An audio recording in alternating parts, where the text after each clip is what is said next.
अस्सलाम वालेकुम जी। तो व्यूअर्स, आज मैं एडवोकेट शेख मुजम्मिल इकबाल आपके सामने प्रूडेंशियल लेगम के प्लेटफॉर्म से हाजिर हूँ। सबसे पहले मैं ऑडियंस को वेलकम करता हूँ। आज का हमारा टॉपिक ऑफ डिस्कशन है काइट फ्लाइंग रेगुलेशन। ऑडियंस, आज से पहले आप सुनते आ रहे होंगे कि गवर्नमेंट ने काइट फ्लाइंग पर पाबंदी आयद कर दी थी, लेकिन अब with in prescribe limit government ने काइट फ्लाइंग को रेगुलाइज कर दिया है।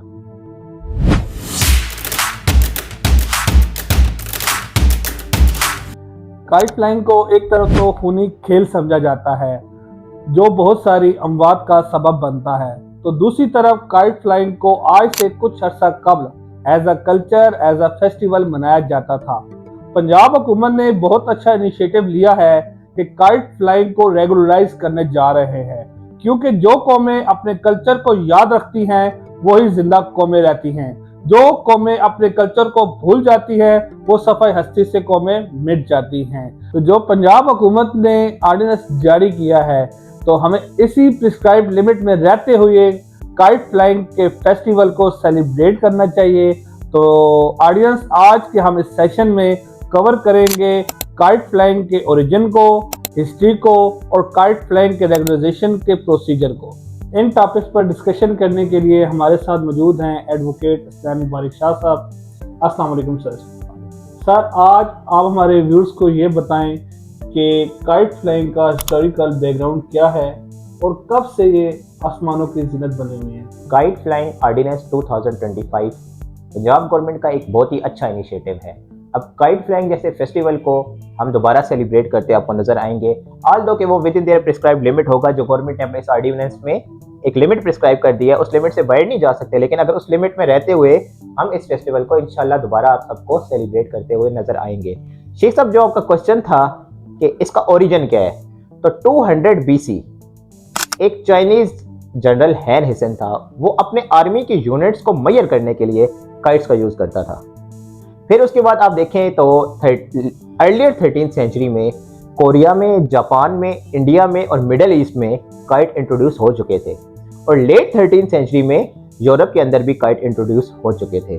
फिर शेख साहब, जापान के अंदर तो एज अ रिलीजियस भी इसको लिया जाता है, रिलीजियस पर्पस के लिए भी काइट को, ईवल को वार्ड ऑफ करने के लिए काइट्स का यूज किया जाता है। फिर साइंटिफिक डिफरेंट मेथडोलॉजीज को अडॉप्ट किया गया है। जो राइट ब्रदर्स ने जो वो एरोप्लेन को इन्वेंट किया था, तो उसमें भी काइट ने उनकी बहुत हेल्प की थी।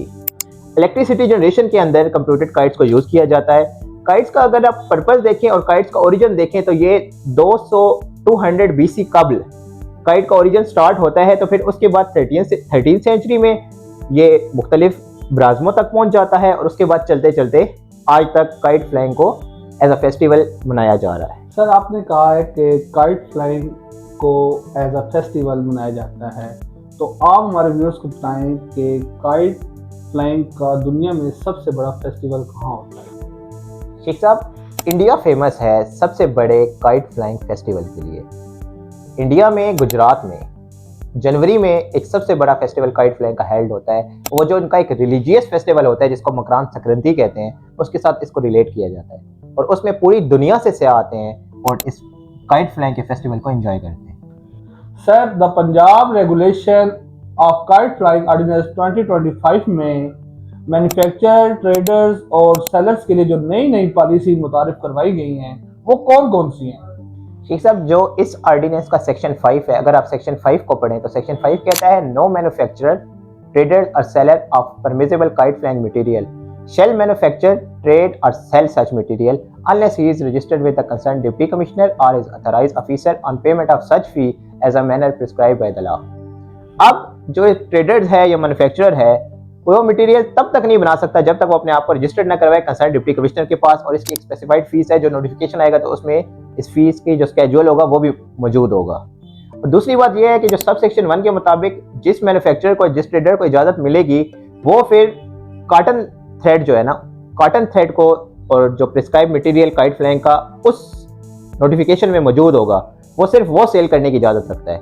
और अगर सब सेक्शन 1 और सब सेक्शन 2 दोनों की कोई कंट्रोवेंशन करे तो उसकी जो सज़ा है वो 5 साल, और कम से कम उसकी जो सज़ा है वो 1 साल की इम्प्रिजमेंट है, और जो फाइन है वो 500,000 rupees and not less than 100,000 rupees. Sir, जो लोग अपने घरों के अंदर काइट फ्लाइंग मटेरियल की खरीदो फरोख्त का कारोबार कर रहे हैं छुप छुप कर, इस ऑर्डिनेंस के अंदर उन लोगों के खिलाफ क्या पैरामीटर सेट किए गए हैं?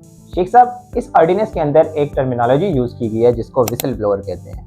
विसल ब्लोअर से मुराद आपका क्या होगा? विसल ब्लोअर से मुराद है a person who is public interest disclose commission of such offence.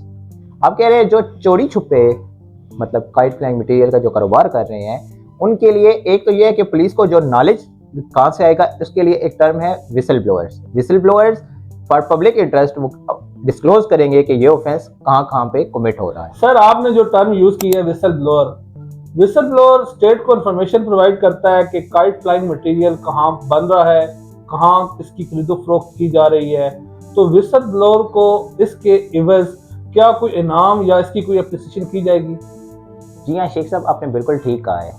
जो सेक्शन 12 है इस ऑर्डिनेंस का, उसमें जो किसी भी डिवीजन का कोई कमिश्नर है वो कंसर्न डिप्टी कमिश्नर की रेफरेंस पे ऐसे विसल ब्लोअर को जिसकी इंफॉर्मेशन क्रेडिबल है उसको इनाम दे सकता है, और वो इनाम आपका होगा नॉट मोर देन 5000 रुपीज़।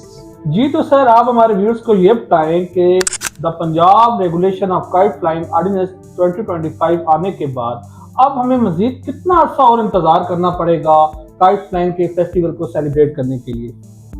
जी तो Sheikh sahab, Punjab regulation of kite flying ordinance 2025 basically इस फेस्टिवल की सेलिब्रेशन के लिए एक दस्तक है। जो डेट हम एक्सपेक्ट कर रहे हैं या मुख्तलिफ ज़राए से जो खबरें आ रही हैं कि फरवरी के एंड या मार्च के आगाज़ में इंशाल्लाह गवर्नमेंट इस इवेंट को प्लान करने जा रही है, और मुख्तलिफ इस तरीके के साथ डिस्टेंस मुहैया किए जाएंगे जिन जगह पे अलाउ किया जाएगा पब्लिक को कि वो काइट फ्लाइंग को सेलिब्रेट कर सकें। बेसिकली ये जो ऑर्डिनेंस आया है ये रेगुलेट कर रहा है काइट फ्लाइंग मटेरियल को सेल और ट्रेड करने के हवाले से।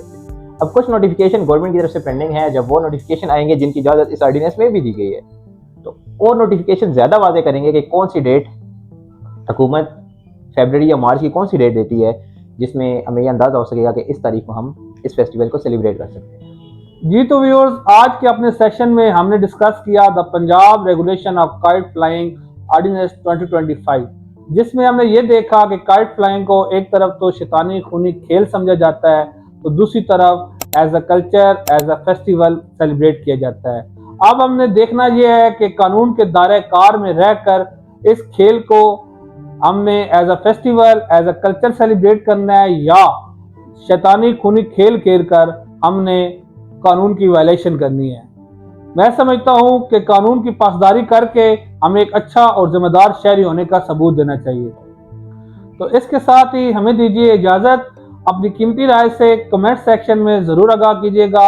अल्लाह हाफिज।